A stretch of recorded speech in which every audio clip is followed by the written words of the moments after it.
In today's tutorial, I'm going to show you guys how to change the lines to scroll at a time interval on your Windows 11 laptop, tablet, or desktop computer. So this should hopefully be a pretty straightforward process here, guys. And without further ado, let's go ahead and jump straight into it. So all you have to do is open up the search menu, type in settings, best result, come back with settings. Go ahead and open that up. And now on the left panel, you want to select where it says Bluetooth and devices. And then on the right side, select mouse.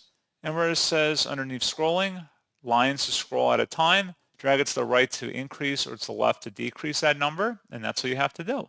So pretty straightforward process, guys. And as always, thank you for watching. I do hope that was able to help you out. And I do look forward to catching you all in the next tutorial. Goodbye.